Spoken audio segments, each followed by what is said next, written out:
191 wildfires are burning across Ontario tonight. 73 of them are completely out of control. The largest fire complex in this province's modern history is still growing inside Wabakimi Provincial Park. And today, the Premier of Ontario stood in Thunder Bay, looked evacuees in the eye, and said, "Do not, I repeat, do not go back." This is your Ontario wildfire briefing for Saturday, the 18th of July, 2026, and there is a lot to get through, so let's get right into it. First, the numbers, because they set the stage for everything else. The Ministry of Natural Resources' most recent Northwest Region update, issued at 8:10 p.m. Central Time last night, shows 131 active wildland fires in the Northwest. 62 of those are not under control. 4 are being held. 5 are under control. 60 are being observed. In the Northeast region, the picture as of the 8 p.m. Eastern update is 60 active fires, 10 not under control, 7 being held, 12 under control, and 31 being observed. Put the two regions together and you get the province-wide figure. High-figure Premier Doug Ford confirmed today in Thunder Bay, 191 active wildfires, 7 more than the day before, with 73 burning out of control. Now a quick note on those status terms, because I get asked about this. A fire that is being held is not expected to spread beyond its current boundaries under forecast conditions as long as suppression continues. A fire being observed is one that crews are monitoring, often in remote areas, where it may be allowed to burn because it poses no threat to communities or infrastructure. So when you hear that 60 fires in the Northwest are being observed, that is not neglect, that is triage. Suppression priority goes where lives and communities are at stake, and right now, that is a long list. Let's start with the fire that defines this season, Thunder Bay 36. The merged complex burning through Wabakimi Provincial Park is now officially mapped at 318,812 hectares, and it is still not under control. I want to give you a fresh way to picture that number. The city of Toronto covers about 63,000 hectares. Thunder Bay 36 has now burned an area roughly 5 times the size of Toronto. One fire complex. It formed when Thunder Bay 36 absorbed Dryden 13 and several neighboring fires earlier this week, and it has already forced the complete evacuation of Armstrong, Whitson First Nation, and the community of Collins.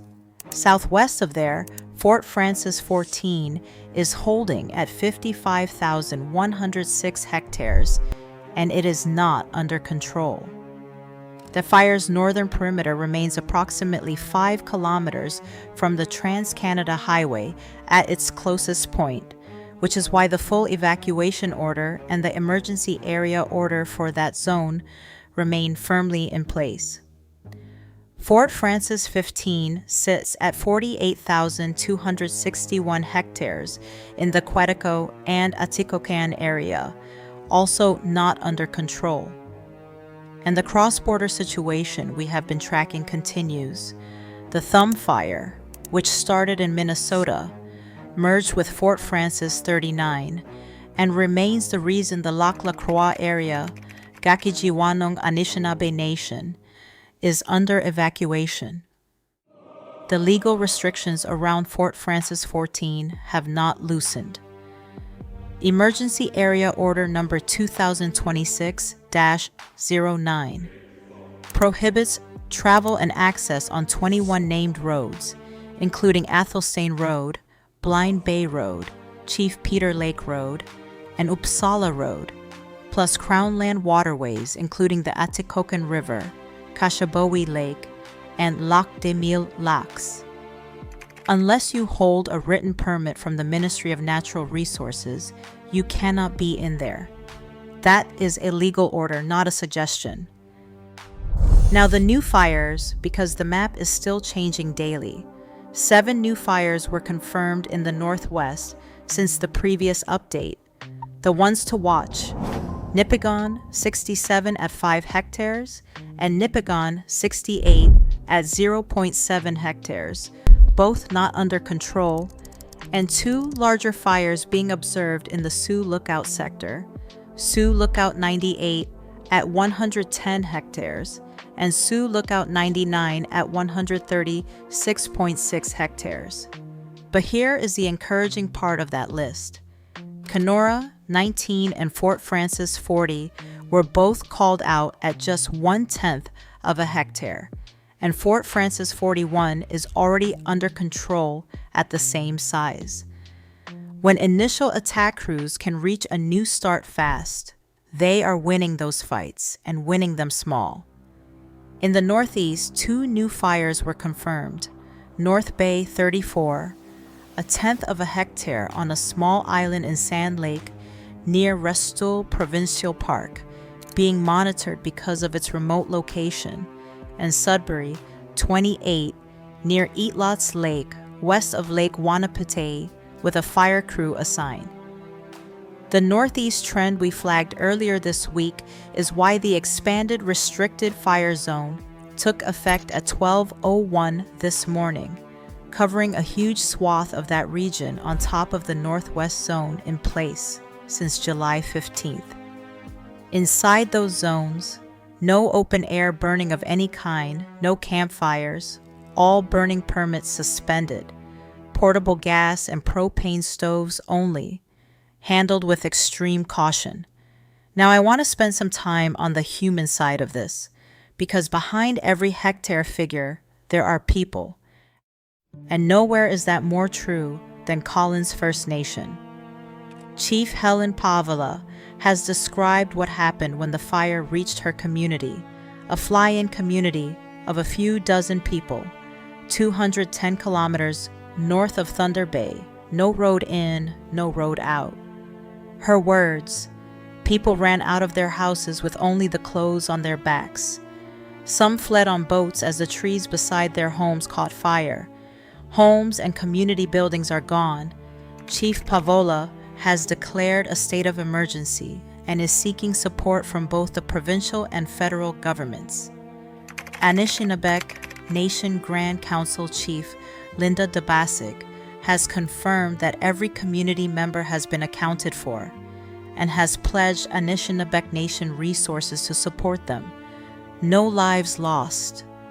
But for the people of Collins, the losses are still enormous, and the road back will be long. And the pressure at the receiving end of these evacuations is now impossible to ignore. Gull Bay. First Nation reported that around 100 evacuees from multiple communities were sleeping in their cars in Thunder Bay because there was simply no accommodation left. The city of Thunder Bay has now activated its Emergency Operations Center. Officials were careful to stress that this does not mean the city itself faces an immediate wildfire threat. It is a coordination measure. But look at what is being coordinated.